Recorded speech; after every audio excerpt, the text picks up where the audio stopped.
So welcome to On Scene. I'm Mason Matthews. I'm Joey Huffman. And on this episode, we are going to talk a little bit about bleeding control following an injury. Okay. So, I know that there's some classes out there, Mason, about There this. is. I know this is not a certification class. No. And I think the same rules will probably apply as far as CPR, choking, Good Samaritan laws, that kind of. they do. So first of all, there is a program out there. It's called Stop the Bleed. Okay. It is a national program. It's all over the United States. And San Angelo Fire Department has.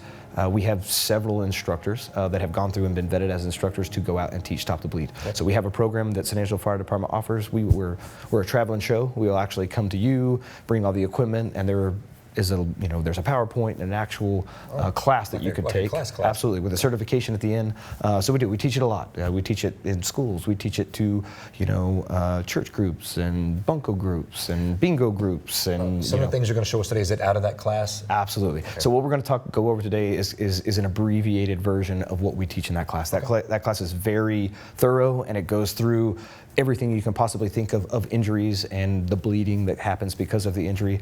So today is a much abbreviated version of what you would get in the full Stop the Bleed program. But again, this is not a certification, so No. I mean, Good Samaritan laws apply. Please don't be too scared to help somebody. As we always echo, the most important thing is see something, do something, right? And doing something is better than doing nothing at all. Again, those Good Samaritan laws. Nothing you're going to do. There are Good Samaritan laws that are out there that you, as a layperson, applying this in the general public to someone, no one's coming back after you, no one's coming to sue you. Those same rules that apply to, say, someone tries to do CPR or tries to help someone that's choking. Right. Those same rules are going to apply in this hemorrhage control and. I just know one of the number one reasons that I hear that people are scared to act is they're scared they're going to be in trouble. They're not 100% what to do, so instead of doing something, they're scared to act, and I want to be sure and alleviate that for you. And that's why you and I are here. That's why that's part of why this show exists, is we're giving some people, hey, if I'm not sure what to do, this is what you can do, and we're here to tell you that there are Good Samaritan laws out there. They're going to protect you for you in making that attempt. Okay. So we talk about bleeding. You're talking about, like, how much blood are we talking about? I mean, I cut my finger the other day. Is that enough blood? What do we need to do? That is so relative. It depends on the person. So you and I are both in this profession, and you've been doing it for about double the time that I've been doing it. But I would dare say that what I would consider a lot of blood and what you might consider a lot of blood may be really different. Sure. If that differs that much between you and I in this profession, you can imagine in the general public what somebody says. If I'm looking. All I know is I saw it was a lot of blood, and I teach that in the class. The most important thing here is if it looks like a lot of blood, assume it is. Probably is, yeah. Assume it is. The thing is, the more blood that you're seeing, and the faster that you're seeing it, the quicker you need to do something about it. That's the big takeaway here is recognize there's something wrong, pick something that we're about to do, and we're going to go over a few of those those plays, a few of those options here in a second, but make your decision and go with it. So I know that some of the bleeding, some of the wounds that you're talking about, how much blood, how fast, there are some wounds that somebody will literally bleed out and could die in less than a minute. Is that right? It depends on where the injury is, right? So depending on where the injury is and the severity of the injury, we're talking 3 to 5, 6, 7, 8 minutes to as fast as 30 seconds to a minute. Wow. So here in a second, what we're talking about, it's not just about the time involved with maybe helping someone else, but what if you're the one injured? What if you're by yourself and you're the only one injured? You may only have 30 seconds to a few minutes to do something to yourself before you're going to go unresponsive and it's too late. So I will tell you, the thing about bleeding, why is this such a big deal, is because bleeding is the #1 preventable cause of death following an injury. It is the one thing that we can fix. Okay. Your blood was meant to go in your body, and we need to keep it in there. Gotcha. And that's what this whole thing is about. Gotcha. The other thing is in the past, with the Stop the Bleed course, the whole point is to turn what used to be called bystanders, we're turning them into what's called immediate responders. You and I are looked at as first responders or professional responders, Gotcha. right? We're the ones that are going to show up and, be part of the healthcare portion and take them to the hospital. But if you think about it, the people that are there when it happens, whether that be bystanders, we're trying to turn them into immediate responders. They're there. They're there, and what they do or don't do right when it happens could mean life or death, So that's what this whole thing is about, is it's building a resiliency in our community and teaching them what to do and know what to do to keep your blood in your body, basically. I know you're talking earlier about how the program, Stop the Bleed, started out of these mass casualty events. Unfortunately, here we are in 2021, and this is no new news. Intentional mass casualty events, active violence, increase all the time. It's just where we're at. and they have this Stop the Bleed program was really born out of that. But it's applicable in all walks, of life. This is not just an active violence event. This could be, the car wreck you pull up on when you're going to family vacation, rolling down the interstate with your family. This could be, you're out at a hunting, went on a hunting trip and you're down, at a hunting trip and there's an accident. It could be anywhere. Friday night football game. I mean, it could be anything. Someone walking out to get their mail. There's so many injuries happen all the time. You never know when they're going to happen, and this is about being basically prepared when the injury does happen. So what's the first step you take? See somebody is bleeding, it looks like a lot of blood, looks like something needs to be done. What's the first thing you do? Number one thing, just like everything, is call 911. Okay. All right? Time matters, right? So from the time of the injury and blood starts coming out of your body, the timer is set. Gotcha. We got to go, and we got to go now. So you've got to get 911 coming. Okay. Be specific about who you're calling. Hey, Joey, you call 911. Everyone in the room knows Joey's calling 911. There's no confusion. Don't just yell out, call 911. Again, be specific about who's calling. Okay. You may have to be the one that calls, but you got to get us coming. You got to get 911 coming. Okay. One of the other things that a lot of people don't know here in town is we have text to 911.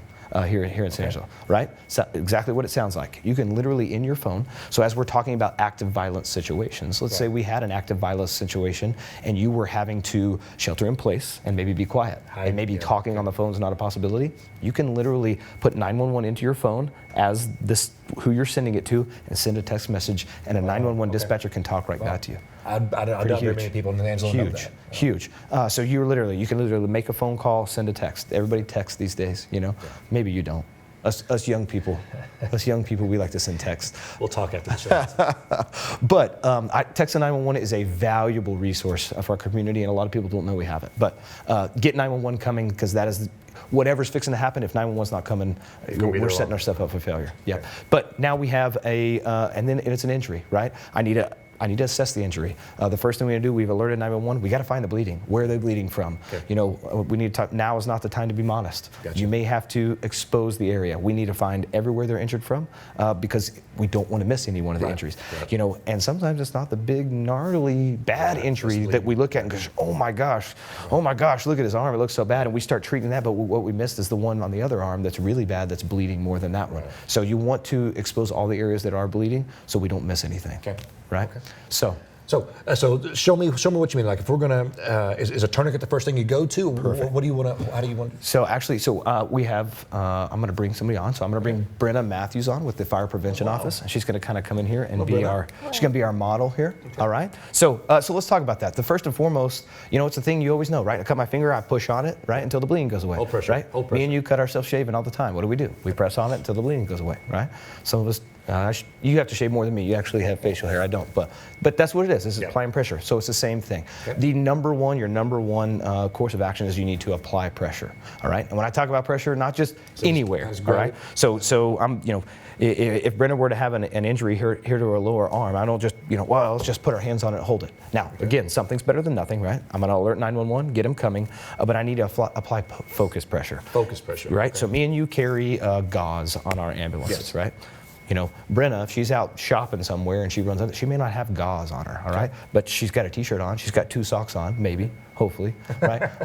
The thing is here is you want to use something that's going to help you apply focus pressure. Okay. So if you were able to, say we had a sock here and we balled up a sock and pushed right on a cut, gotcha. I'm now applying focus pressure right to the cut, all right? What we're trying to do is we're trying to create a clot and get that bleeding to stop. Gotcha. So once I apply the pressure, I want to hold good firm pressure on that injury, 3 to 5 minutes, or until your EMS personnel arrive on scene and we say, hey, we'll take it from here. Obviously, you and I are set up in the ambulance to set up a pressure dressing or something, and we're going to be able to apply a dressing that would apply that focus pressure. But that's the big deal, is get your hands on it, apply that focus pressure, and don't stop until EMS arrives. So if you do that, but the bleeding is not stopping, it's still bleeding, right. What do you do then? And that happens, depending on the injury. The other thing is there's so many factors in there. You may be applying this, maybe you do have gauze, and you're applying this great focus pressure, and you're pushing on it, and you're pushing on it, and you're pushing on it, and the blood just keeps on coming, all right?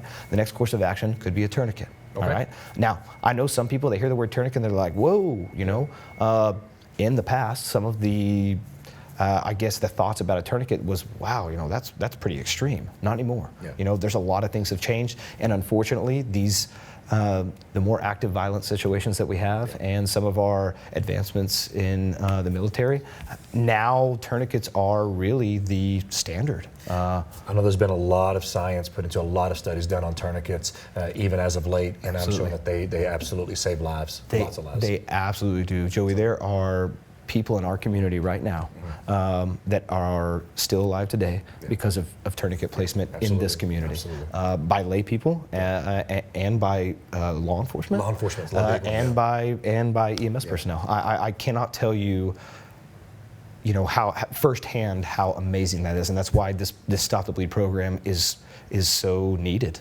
because it's happening in our community and it's happening several times a year. Yeah, I think you're going to talk a little bit about the tourniquet and what kind we use at the fire department, but I know you can buy all kinds of tourniquet brands, and they're not super expensive. Have one in your car. If you come up on a wreck and they need it, man, you could save a life simply by driving by, putting on a tourniquet. The thing here is there are all different kinds of tourniquets, and we're going to talk about one here in a second. Here in San Angelo, we carry a certain type of version of tourniquet. Law enforcement and EMS personnel carry the same one. There's all different kinds. Okay. The biggest takeaway about that, and we talk about in the Stop the Bleed class, is someone has spent a lot of money and done a lot of research to create a commercial tourniquet that is designed to work and work effectively. Those are more effective than like a makeshift, like a belt and a stick. So you get out there and you start, finding all this stuff. The thing is the time it's going to take you to find the things to be successful. We could have just probably applied direct pressure and been successful in getting it stopped.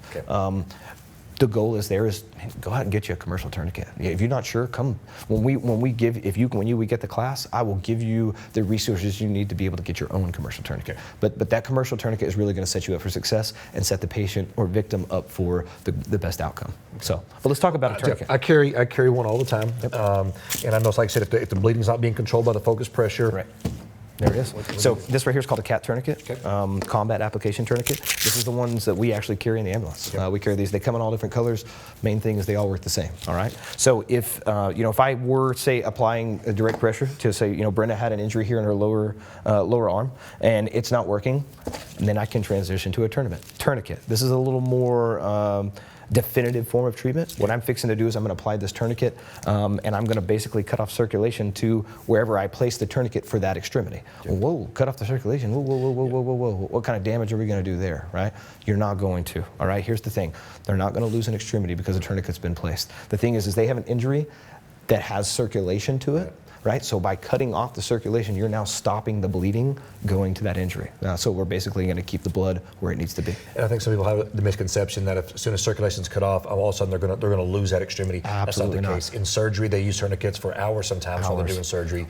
And that's where a lot of this data has come from. Is the military personnel are putting these on out in the field, and they may be hours before they're being evacuated to places, and the data's just showing that that's just not the case. Right. As where we used to think they're going to lose the limb we put it on, that's just not the case anymore. And I can tell you, and me and Joey can testify. We're using these in the field and regular basis. I haven't had anybody lose a limb yet.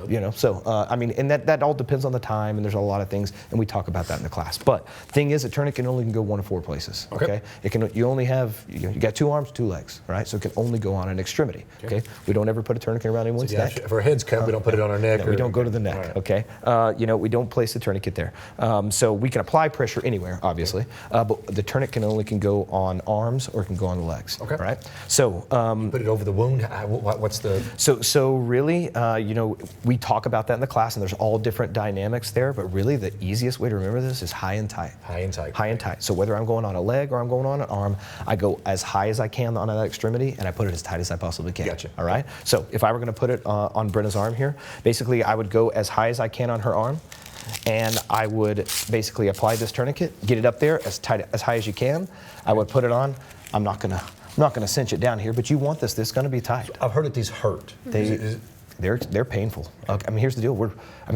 If I squeezed on you right now, that's gonna hurt. Well, now I'm applying a mechanical device and I'm cutting off the circulation to that extremity. It does not mean you're doing it wrong. As a matter of fact, if you're applying it correctly, they're gonna tell you it hurts. They may ask you to please take it off. Take it off. Do not take it off. Getting the bleeding stopped is the most important thing here. Tell some of the paramedic students, if you get a tourniquet on and they are not in pain, it's not hurting, you probably do not have it on correctly. You're right.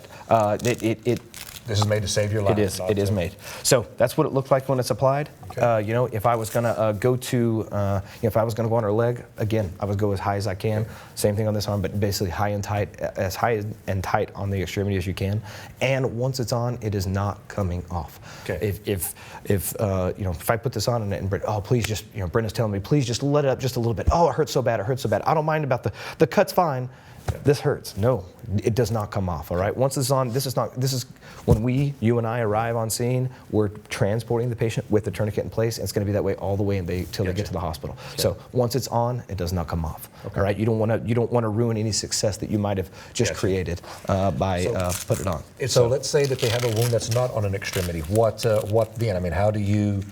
If it's not like on your arm or leg, I mean, you can't put a tourniquet on your chest. So here's the thing. So any type of injury to our chest or our head area, all of our vital organs are in the center area. This is a true surgical emergency, possibly. Okay. You need to assume any type of injury to the chest or torso area or to the head is serious, right? And they need to get to a healthcare facility as quick as possible. We don't need to waste any time here. You know, if it's to an extremity, we're taking a shot. We're obviously alerting 911 incoming, and we're trying to correct it if we can. If they've got something to the head or torso area, get 911 coming. You can apply pressure onto it, but a tourniquet's out, and we need to get him to a hospital as quick as possible. I guess your class, the full class of Stop the Bleed, will cover some of those other junctional tourniquets or things that you can do, pack a wound, things like that. There's some other things. There's some other plays or treatments out there. You know, I gave you the two biggest ones today, the ones that we can affect the most. There are some other ones, and that's all involved in that Stop the Bleed class, and we go through it. It's hands-on if you want to. So I show you how to do it. I teach you how to do it, and then we basically, we have some props and things, and you can literally come up and put your hands, because that's the big deal is, you know, some of these injuries, they can be tough. They can be intimidating to look at. But this is about, like I said, this is about empowering the person that's taking these Stop the Bleed classes so that when they do see that injury, they can get past that injury and correct it for this person, because this person's life depends on it. Again, that's what I always say. I know it can be intimidating and scary to do, but if it was you or your family, you sure hope somebody would step in. Absolutely, absolutely. See something, do something, and doing something's better than doing nothing at all. So, well, man, thank you for joining us for this episode of On Scene. Brenda, thank you for stepping in and being here. So we will see you next time. Next time.